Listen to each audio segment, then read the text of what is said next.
Hiya, you are listening to the It Starts With Action podcast. I am your host, Presence, and today we have Lindsay Lapaquette, who helps communication within teams to improve their performance. She's also a speaker, trainer, coach, and consultant. And it was great to talk to her about her journey, the challenges that she had to overcome to get to where she is today, how she started a business and decided to close it and start a new one. And we also talked about taking risks when you have more responsibilities, motherhood, and a lot more.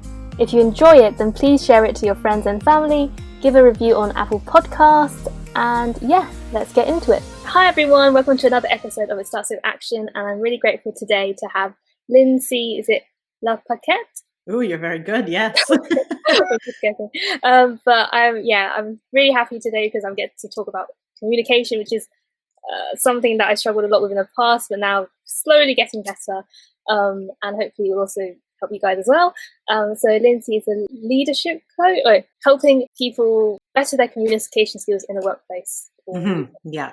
Okay, I should have wrote it down. I kind of put it in my head. That's okay. I did the same thing when I did a live yesterday, so it happens. And you're a speaker, coach. I'd love to know your journey in terms of where did it start? I think I remember you said you were like a speech therapist before. Yes.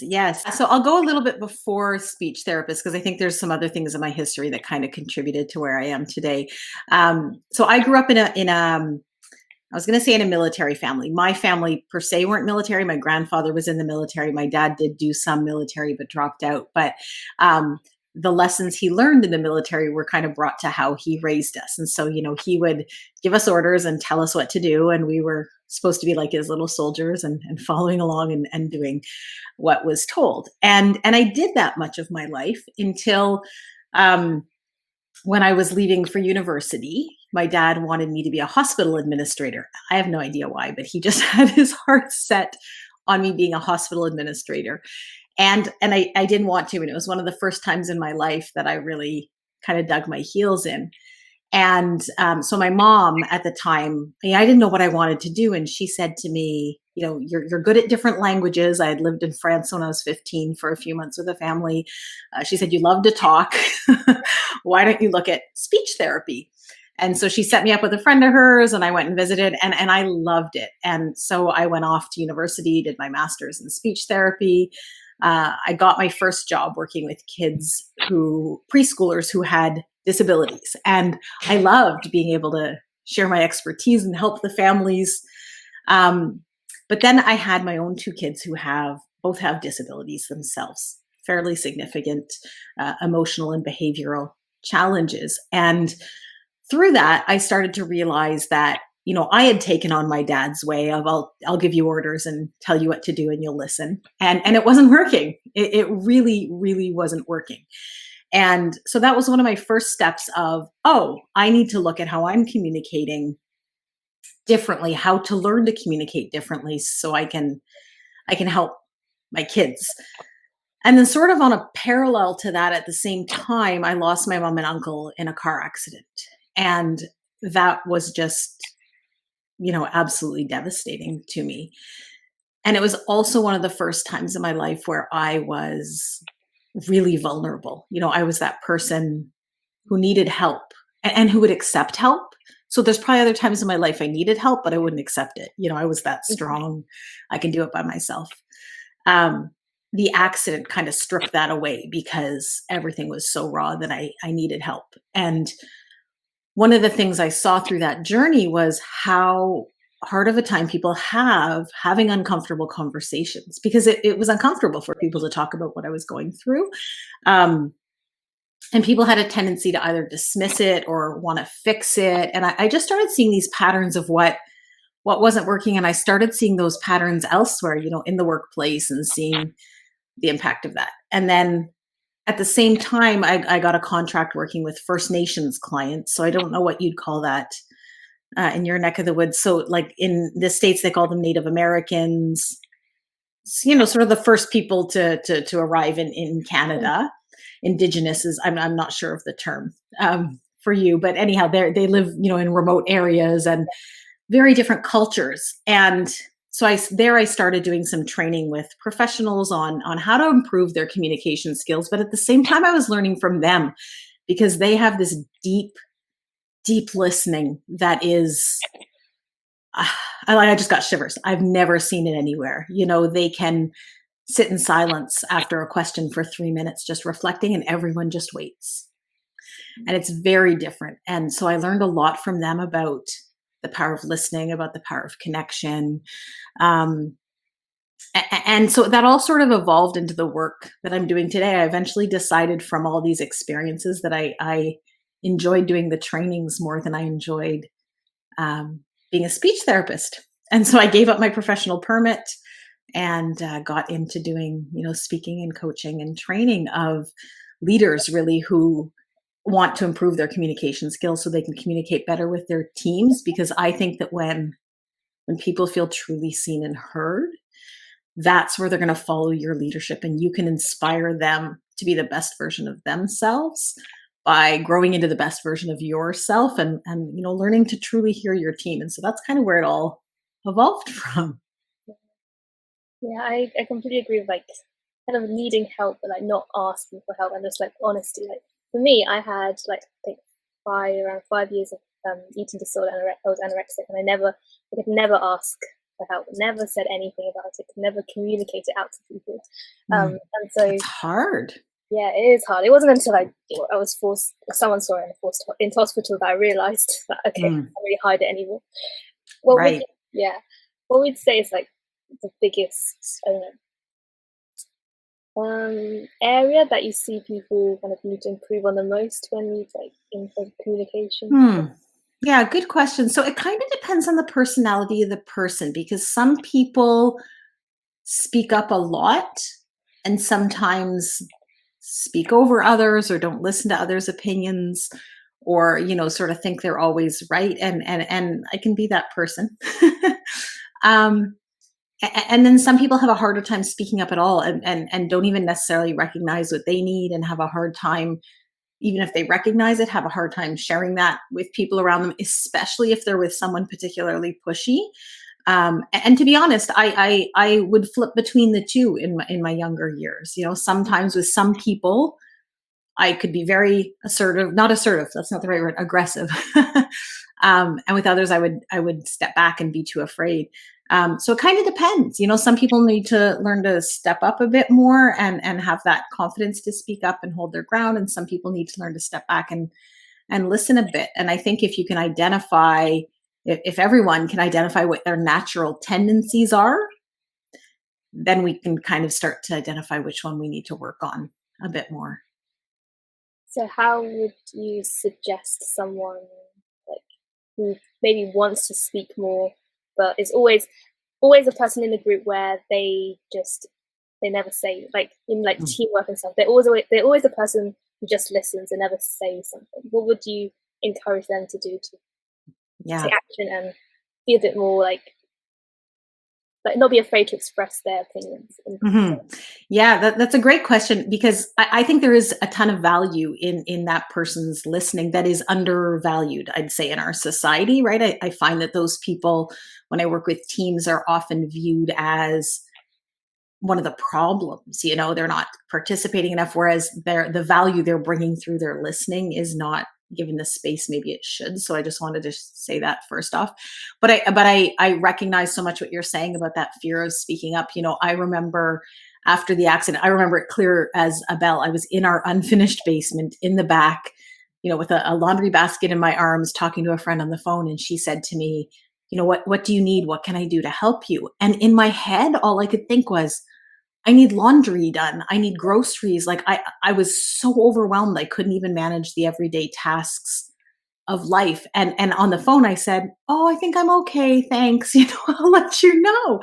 And I desperately wanted to be like, "Please just come help." But I couldn't bring myself to say it. And I hung up and I was like, "You idiot. She's one of your best friends. Why could you not just tell her what you need?" But it was really hard for me. And so one of the first things as I started speaking up more, and like I said, for me, sometimes I spoke up a lot and sometimes I didn't, but was practicing it with people I felt safe with.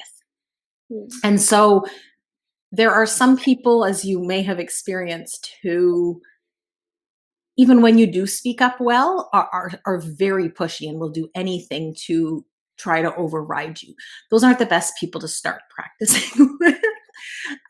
So start with the ones who you have a really deep relationship with, the ones who you think will forgive you if, um, it goes a little wrong. And then sort of build up until you're at the ones that are really hard. And the other thing I would say is that when I was working on becoming more assertive in difficult conversations, I had one friend in particular who I knew would not let me get off with not addressing things. So I would text her and say, I'm dealing with this problem, and you know, can you give me some advice on how to address it?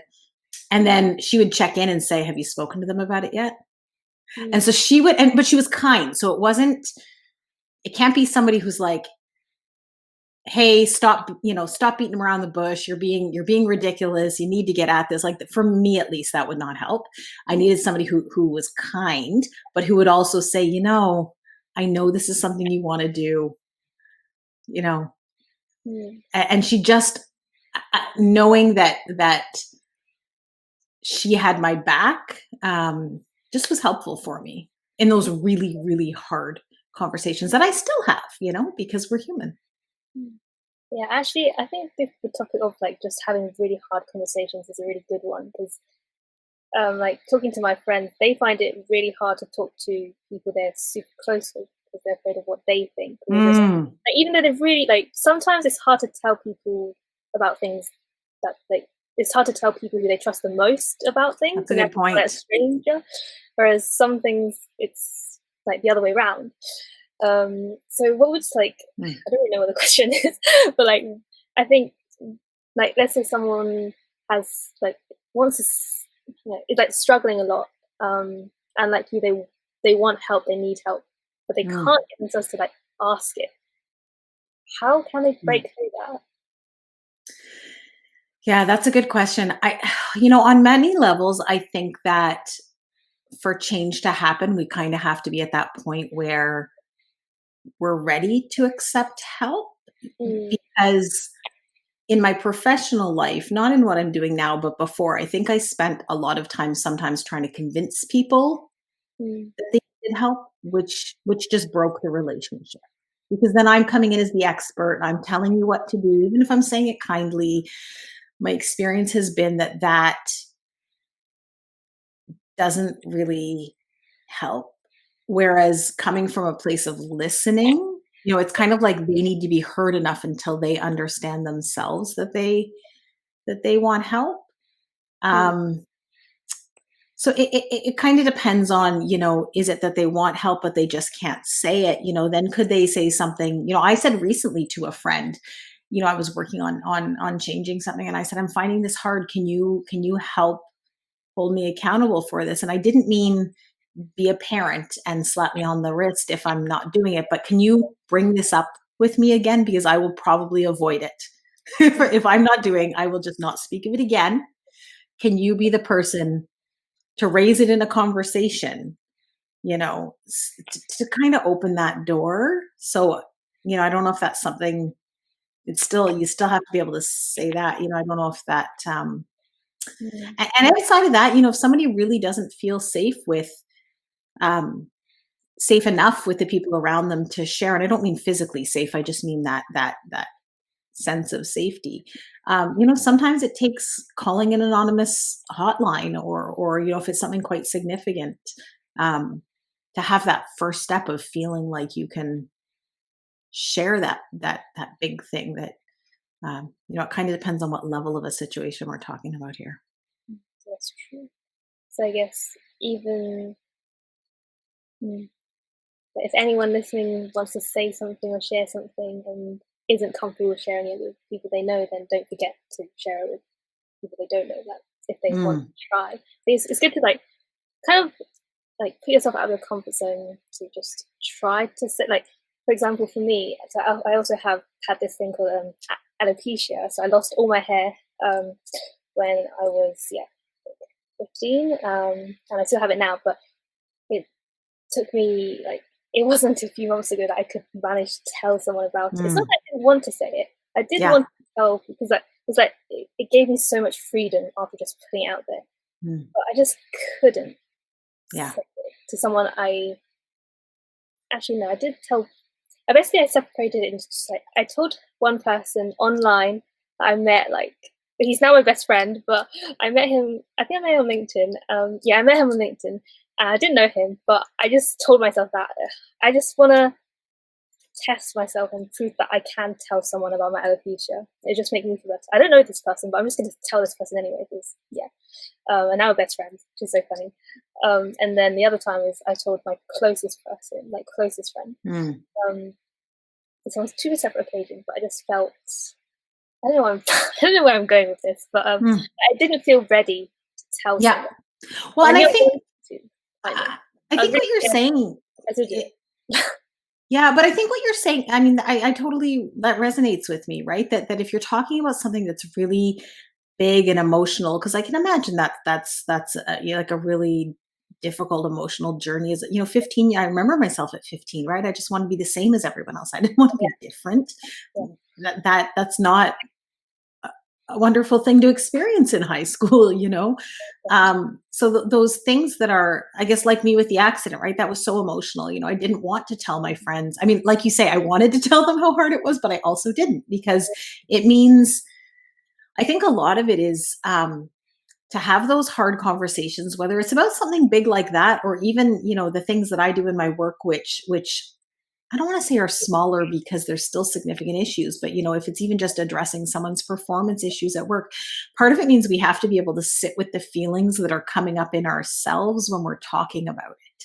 And for me, that piece was really hard, whether it was something big like talking about the accident, or just addressing, somebody who'd say something at work that I didn't like. It created a lot of anxiety in me to have to address that. And so one of the skills I had to learn was, how do I tend to my own emotions and use strategies to calm myself down, so that I can, I don't know how to say it, so I can sit in that space long enough to be able to have this conversation. And that's hard. And that's a skill that I think is difficult for a lot of people, because we weren't, I'm older than you, but generationally, in my generation at least, a lot of people weren't modeled skills on how to manage their emotions, right? It was "suck it up, buttercup" was the the phrase of my childhood. So I think that's a piece missing for a lot of people. Do you have any suggestions how they could like learn about all this? Yeah. There's skills that can be taught. And now, when I say that, it depends on the extent of what people are going through, right? Like, if we're talking about people who've experienced severe trauma in their life, and sexual abuse, physical abuse, and all that, then oftentimes it may need the help of a qualified therapist, because some of the things I'm going to share can bring up some significant emotions that are going to extend beyond what the work I do, because that's not my specialty, or I don't have the expertise and qualifications for that. But outside of that, for me, it was a few things. So it was learning to be still enough so I could tell what was going on inside myself, because I had a tendency to keep myself chronically busy, chronically busy.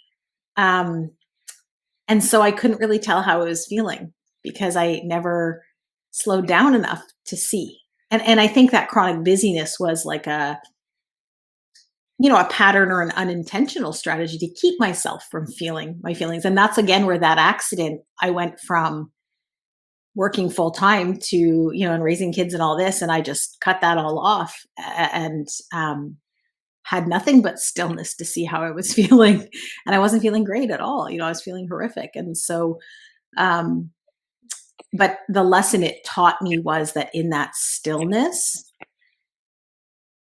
I can tell better how I'm feeling, which is the first step to giving me the opportunity to learn how to calm those feelings. And, we can talk about that in a second, but I don't know if any of that resonates with you, even in relation to coronavirus. Yeah, coronavirus has forced me to be like, because I've just finished high school, I guess. So, and I'm going to just got an offer. I'm going to university in September, but it's completely changed my thoughts on like, university and going to university. It's unrelated, but it's like just having the stillness to actually really ask myself, what do I actually want? Do I actually want to go back to books and exams again, or do I actually want to try something different? So now I've decided to it's not unrelated though. Like to me, it's very related, right? Because that stillness, and I'm going to be honest, I'm not a still person. Like I'm still not. It's not in my nature. I will never be like this super zen. I'd love to be. It's not who I am. But I have learned to create pockets of stillness in my life that have helped me. But I do think part of it is. So yes, part of it is it helps us get in touch with our emotion in relation to what's going on. But that then I think opens the door to what you're saying, right? Those realizations of, oh, is this what I want to do? And for me, my career shift, that's where that came from, was the accident forced me into those moments of stillness, which I then embraced and then gave me this space, I think, to connect with, oh, do I really want to still be a speech therapist? Do I love this as much as I think I love it? And a lot of that was, when I was out camping and just in nature, that I would make these decisions of, I'm letting go of my permit that I did a master's for. I'm letting it go and won't be able to practice again. So I think that space kind of links us to our intuition a bit and prevents some. I'm not giving any advice here on your career path, by the way, or your university path, by the way, but just kind of connects us to like, am I going in the direction I want to go, or am I going in the direction that I thought I had to go because that's what society says the next step is, Yeah. So I guess like sometimes, ask myself, should I listen to my intuition or should I listen to like logic or what my brain is telling me? Yeah. I hear you. I hear you. It's tough. It is. Yeah. So how did you feel when you decided that, you're gonna do the masters, like you're gonna shift? Were you ever like afraid? Did you have any? Yes, I was terrified. I was terrified. I mean, so it didn't all come at once, but I had my own business. I had employees working for me who I'd only hired 3 months, 4 months before the accident. And within about 6 months of the accident, my gut just told me I didn't want it. I was overwhelmed. I had the clinic, I had a contract on the side, I had kids with special needs, and I knew I had to let something go. It couldn't be the kids, of course. Yeah. So I decided to close my clinic. That first decision, I was terrified. Like the number of hours I spent on the phone with friends debating the pros and cons and the what ifs, and I still couldn't make a decision. And it was one friend who said to me, Lindsay, when I hear you talking, I hear more joy in your voice when you talk about this than when you talk about the clinic. And that was telling for me because I was so in my head about it. And again, disconnected from my feelings that I couldn't see that clearly the way she could. And so I just decided to do it. And the piece that helped me through that, because that was a huge decision for me, was this decision doesn't have to be forever. If I close this and in 6 months, a year, 5 years, I decide, shoot, that's the path I wanted to be on, I could go back and that's okay.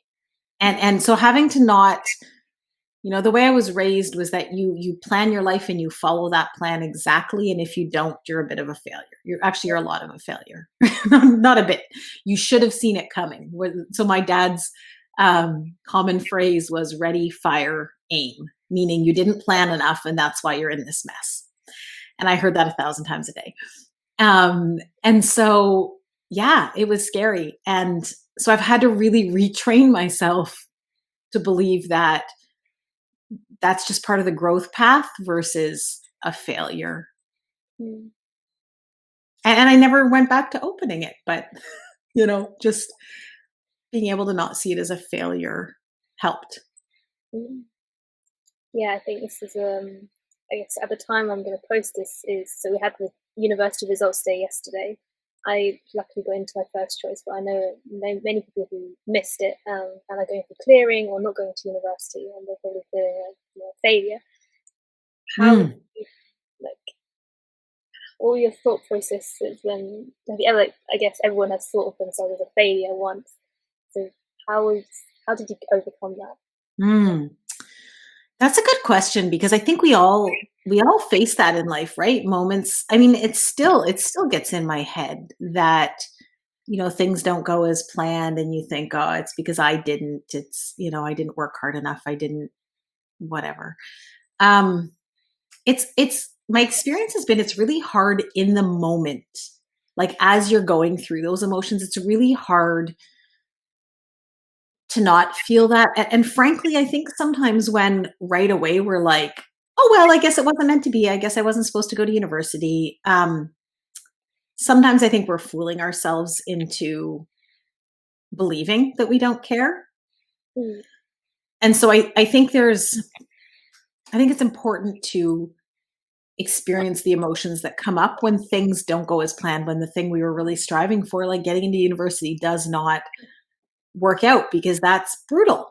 It is, mm, and then from that, so I think the key is not getting stuck in that, like feeling it, but not then saying, well, I must be no good at anything because I didn't get into university and therefore I'm just going to, um, do nothing. And what's the key to that? So for me, it's been a lot of support, because when you're in it yourself and feeling like you suck, it's hard. And so I even look in my business, I have a mastermind group of 4 colleagues and we get together every 6 weeks. And um, part of it is business strategy, but part of it I think is helping us all come back to, you don't suck. Like the um reminding ourselves that the pieces that didn't go as well don't mean you're a failure. And so for me, it has been a lot, um, finding a community of people who aren't going to berate me for my, I don't want to say errors even, but for the things that don't go well, but who are going to support me. And I think that's when now that I think of it, that's probably the biggest shift in my life, is I've learned to be very careful who I give my time and attention to and who I discuss things with that mm. are difficult, like things that haven't gone well, because I used to surround myself with people who would berate me, and then I'd believe them. Yeah, I completely agree. Just surrounding yourself with the right type of people, like, really changes a lot. Like, obviously, just surrounding myself with a lot more ambitious, young, like want to be entrepreneurs, just kind of changed my mind in terms of university. And then before at school, I was only surrounded by people who was all about studying. Um, Mm, it's just interesting how kind of my thought process has changed along the way. that is interesting. Yeah. Yeah. One thing I was just felt before, I think, uh, wait, it just literally just on my mind, and it just popped out. It was literally just on my mind and completely just flew away. That's okay. Never mind. I think that will come back to me. Yeah. Yeah. So I guess I'll turn to like one question that I ask every guest on the podcast, which kind of related to the beginning of what you said about helping others become their next best versions of themselves. What is Mm. your like not next best version of yourself? What does that look like, and how do Oh, you? that's a good question. Gosh. Oh, I love that question. The next best version of myself. So, I don't know if I know what that looks like, because if I look back through my life history, any time in my life when you would have asked me that, I think what I would have answered wouldn't have been what it turned into, what I turned into, and what my actual next best version of myself turned into, because I'm someone who really believes that, yes, you need an idea of where you want to be going and what you want in life, but if we don't open ourselves up to opportunities, um, sometimes we end up following a path that we think is right, Mm, only to realize it wasn't quite the right fit. And really that's what I did. When I look at what I'm doing today, this happened because when I was a speech therapist, a colleague of mine said, I'm doing this contract. I think you'd love it. You should try it. And I said, no, I love what I'm doing. No, thank you. And she said, no, you would love this. You need to. And she negotiated with me, and they wanted somebody a contract for, I don't know, 20 hours a week. And she negotiated them down to 7. And I tried it. And then I was like, oh my gosh, I love this. And that's where I chose to close my clinic. And then from there, they were saying, we see you're good at being a speech therapist, but can you work with our employees and train them? And, if I were in like my old, like years ago, when I was more closed-minded, I would have said, well, I'm a speech therapist and that's not speech therapy. So no, but I'd kind of grown to loving these opportunities. So I said, okay, I'll try it out. And again, with that idea of if I don't like it, I'll just go back to doing what I was doing. And so I don't know if I know what I think the next best version of myself will be, because I don't have a specific version of that other than that I want to continue to push myself to do things that are scary to me today, that are scary to me in 5 years, and continue to work through the stuff that holds me back from doing that. Because that's a lot of what in my entrepreneurship, a lot of my business journey is paralleled by a personal journey of realizing like, oh, I'm not doing that thing because I'm terrified of putting myself out there. I guess I got to do it now. So yeah, that wasn't a very concise answer, but I don't know. I'm going to reflect on that more. So what would you say is holding you back now the most then? Oh,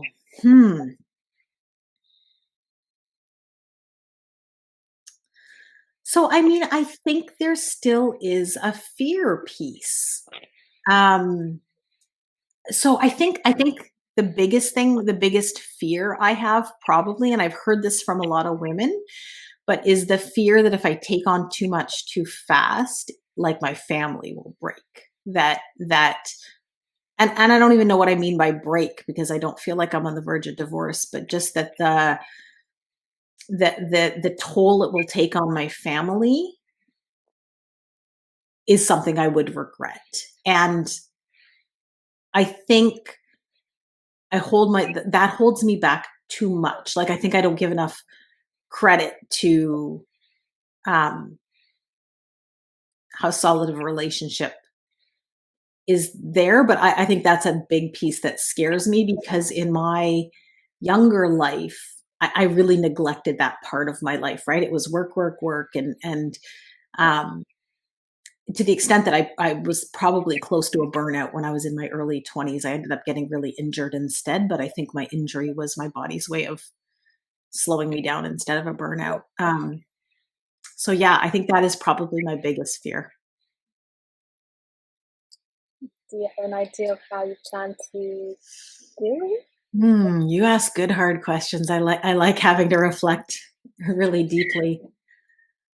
Um, I mean, for me, a lot of it is just that when I have these realizations. So a few years back, I kind of promised myself, whenever you realize that you're afraid of something and that's what's holding you back, well, now you got to do it. Like that. That's my sign of get on it. And so I'm trying to, with my business, I try to be very careful to balance what I take on with what I feel I can handle. And I think that's important. I'm trying to be not as quite as careful. Like I don't want to give up some big opportunity because I'm afraid of having a really stressful week. And I think part of that is because I have 2 kids with my kids both have psychiatric diagnoses. And so when things get chaotic, they can get wildly chaotic. And that I absorb that stress. Like I take it on. And I don't like the person I become. And um, so that's part of why. But yeah, I'm trying to just not have that hold me back, and accept those opportunities even when it feels. So let me give you an example. Recently, I was offered to attend this event with lots of potential clients last minute. But there was a lot of prep to be ready. Like there was a certain format, and I learned of it 24 hours before the documentation was due. And my initial reaction was, nope, wait till next year, because I knew I'd have to work till midnight. I wouldn't be able to see the kids that day. And my initial reaction is, nope, put your family first, which is a fine decision for someone to make. But in my case, I think it's a way of, for me, getting out of going to those. They were big clients. And so I made myself, I was like, nope, you're gonna work like crazy. I talked to my husband about it first to be sure that like he could take on the extra work with the kids. And it worked fine. Like, yeah, sure, I was stressed, but I mean, it was small in the grand scheme of things. So just things like that I'm trying to make myself do, even when it's a bit chaotic. Yeah, I think that's good. I think I was going to ask, like, did you try to tell your husband about it? But you did, which is good. Yeah. And I think kind of, if asking yourself, like, would you regret this, not taking the opportunity in a year's time? Right. Well, so it's so funny because like the me of 20 years ago would have jumped on every single opportunity like that without even reflecting on, is this going to be hard? It would have just been like, too bad, we have to work this out. This is, and I realized that in my growth, I kind of flipped too far the other way, right? Where I was so scared of those. So I would take those opportunities on if I knew of them far enough in advance that I could, that I could manage it with my schedule. But yeah, I'm trying to push myself to take on some more chaos, which makes no sense. But I think, maybe like next time, whatever opportunity comes up, you might want to listen to this part of the podcast to remind yourself, you said that you were going to do it. You said that you're going to say yes to it. Yeah, that's like an excellent point. I will do so. Yeah, I think like for me, kind of like a massive fan of Gary Vee, and then he says like 19 or 20 to like 30 is the time where you have least responsibility. So take all the risk that you want to. So yes, opportunities, which is kind of my game plan. So it's really interesting to hear about what it's like when you have a little bit more like children, family. What's that like? It's probably the fear is going to help do different things. Well, so I think when I get to the core of it, because I think one of my biggest fears is being a bad mom, right? And so I don't want to be that mom who my kids are then, I was going to say in therapy, but they'll probably be in therapy anyhow, because who couldn't use therapy? But I don't want them to be saying, my mom was never around. She was always busy working. She didn't know what was going on in my life. And when I say that, so I don't think I've even fully realized this until this moment, but part of it is that was my dad. Like my dad was working chronically and didn't know what public school we went to, even though he had 4 kids in a small town with 2 schools. Didn't know which school to take us to when it was like an assembly day or something. And I don't want that to be my kids' memory of me. So that's probably underlyingly what makes it so scary for me to build and build and build my business. But I think I'm in a space now where I know that's the path I'm on, What kind of mom do you want to be? Gosh, you could bring me to,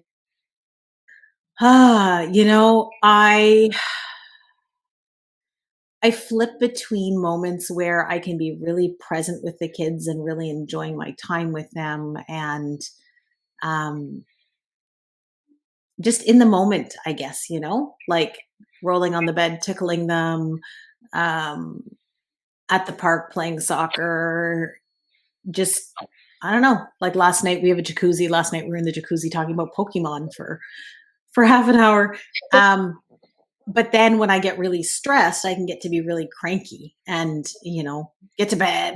It's enough, and I, in fairness, I think, I think we're all human. And so I think my model of what I strive for as a mom, to be honest, is probably not realistic.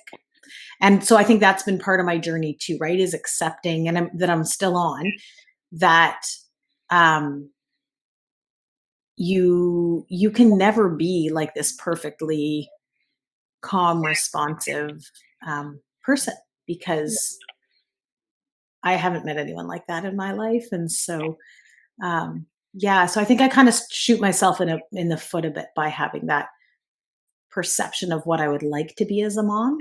Mm. Yeah. Yeah, I agree. I think it's just down to perfectionism, kind of. Totally. Yeah. Mm.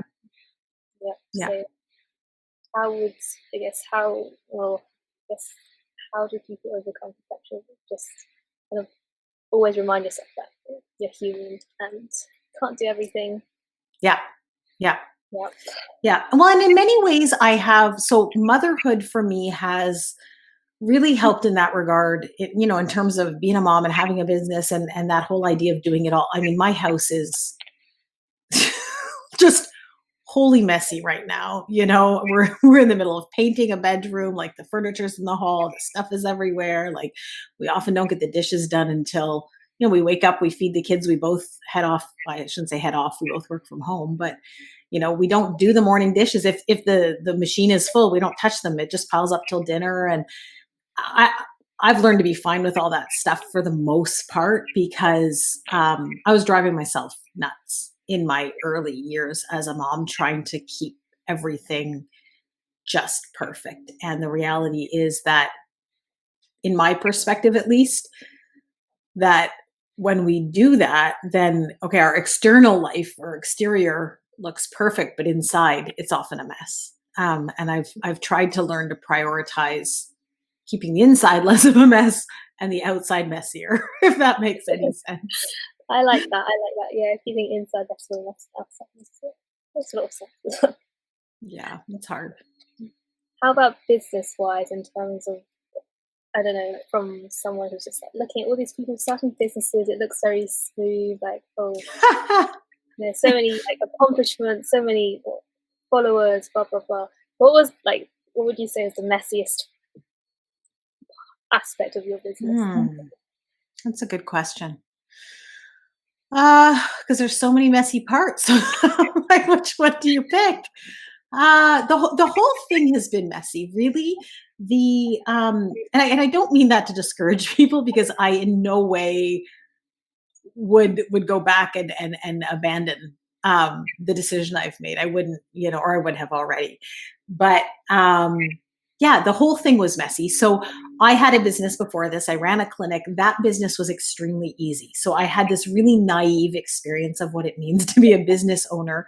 I was in a field that was in massive demand. So I basically had to say, hey, I'm open. And people were knocking on my door. I had a waiting list within, I don't know, a week or two of opening. And then I hired, of all things, because I didn't know what I was doing, I hired 3 people the same week when I first decided to hire people. And then I was like, oh, how am I going to get enough clients for all 3 of them? I mean, I'd thought it through somewhat, but not enough. Yeah. But then within 2 weeks, they were full. And so when I opened this business, I didn't think it would be quite that easy, but I didn't realize quite how hard it would be. And so that whole journey has been messy of learning.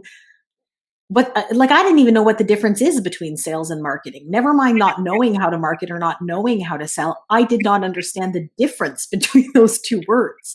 I didn't understand the difference between a coach and a consultant. And all these things that are pretty core notions to what I do, I had to learn. And so the whole thing has been messy. Probably, though, the biggest part for me has been like learning. I've had to learn skills and information, but you're going to hear that from 10 people who have 10 different opinions of what'll work, or 100 different people who have 100 different opinions. So let's say for sales, for instance, right? There are people who use a very sort of pull approach, and there's people that use a push approach, and there's people that use both. And so the messiest part for me, I think, has been figuring out, where do I sit in all this information that everyone is giving me? What is right for me? And I found that harder with this business, because it's not a business I knew as well. What I was doing before, I did it for like six years for someone else before I ran my own business. This I jumped in newer. And I think it's just part of the growth journey. And so does it maybe take longer to figure out those answers? Probably. Does it matter? Yeah, I guess it depends on what situation you're in. But I just keep reminding myself, just it takes the time it takes, keep focusing on the next step. Because I have aspirations to build big for a long time. And I just keep focusing on just focus on the next step and then know where you're going, but focus on the next step. And then from there, the next step. And then you look back and you're like, holy cow, Yeah. Think big, start small. Yeah, I like that.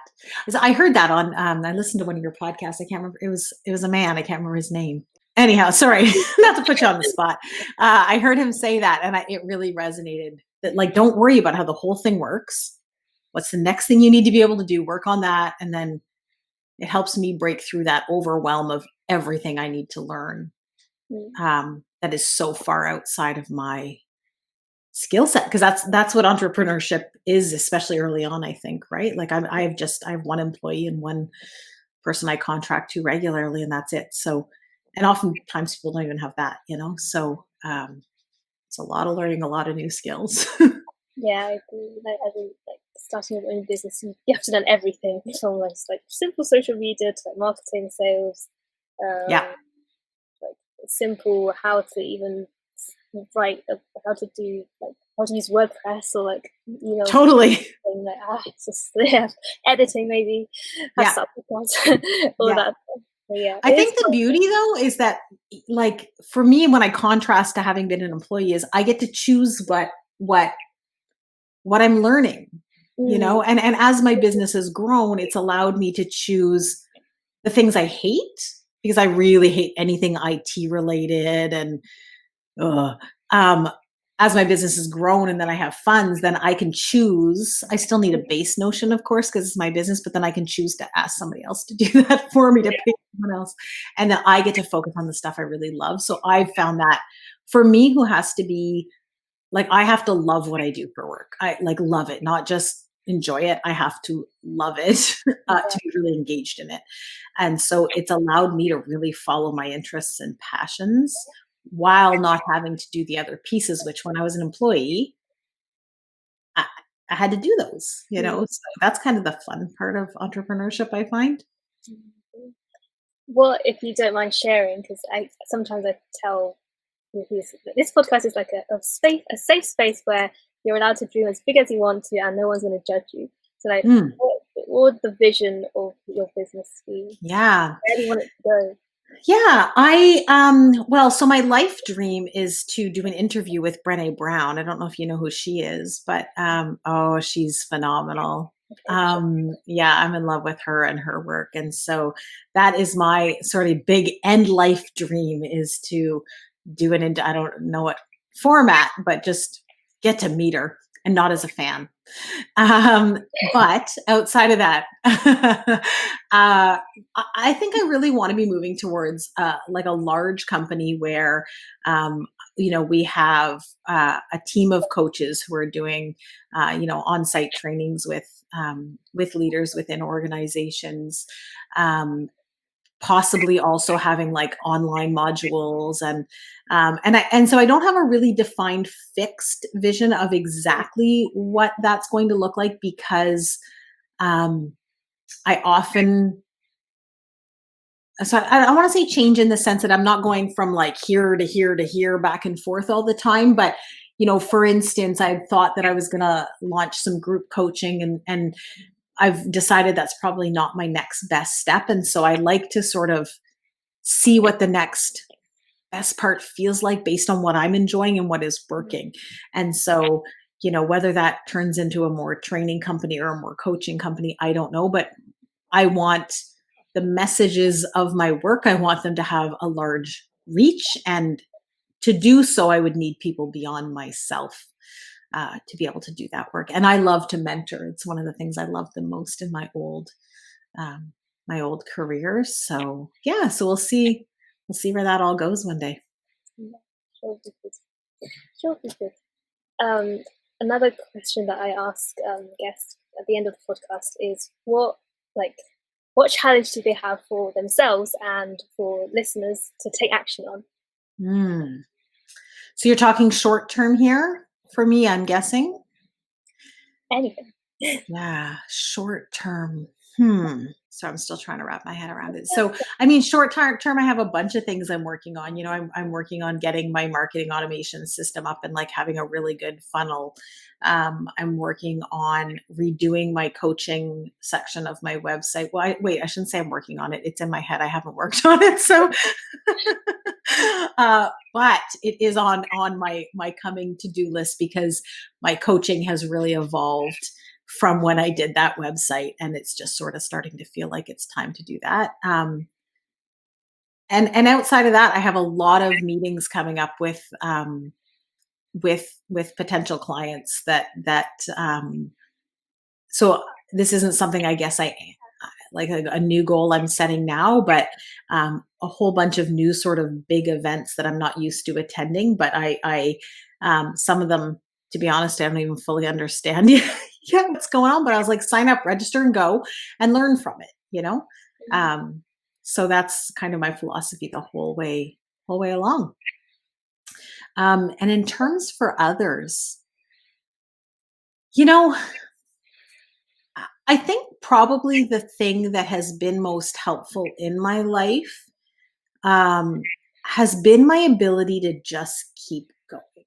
And I think that can be detrimental at times. So I think when I was younger, my idea of just keep going was like pushing through, right? Like it doesn't matter how exhausted or how much you hate this or any of that, just keep going, push through. And I think that can be a quick path to a burnout. So that's not what I'm saying so much. But that ability to, despite challenges, find a way to see the I don't know if it's the lesson or the good in it, like to take the lesson from that bad experience, you know? So when I look at when I was injured and on disability for 2 years when I was 26, that felt horrific at the time because I was about to open my first business and I was crushed. But that ability to look at, okay, it taught me to slow down. It taught me that things change and you can be flexible and roll through this and figure out a new way and a new plan. So I guess that's my challenge, is to try to see where nothing is ever an end. You know, like every closed door, and this isn't my quote, this is, I can't remember who said this. Somebody really famous said, you know, every closed door, or something along the lines of is another door opening. And so allowing yourself to grieve that closed door, because like we talked about with university, I think that's important, but then figuring out where there's an opening. And it can be a super small opening. But I think if you can keep finding those small openings and reminding yourself that there is success in the small steps, that you go really far over time. And be kind to yourself. That's probably the biggest one, right? Through all that, be kind to yourself through it. Yeah. Thank you so much for coming. How can people find you if they want to reach out to you? Yeah. So my website is Lindsay Lapaquette. So it's LindsayLapaquette.com. You can find me there. I'm also usually pretty active on LinkedIn. So you can find me on LinkedIn and I'd be happy to connect with you there. I hope everyone enjoyed the episode. If you did, then please share it with friends and family and add a review on Apple Podcasts. I'd really appreciate it. And reach out to Lindsay and me. And yeah, until next time, guys.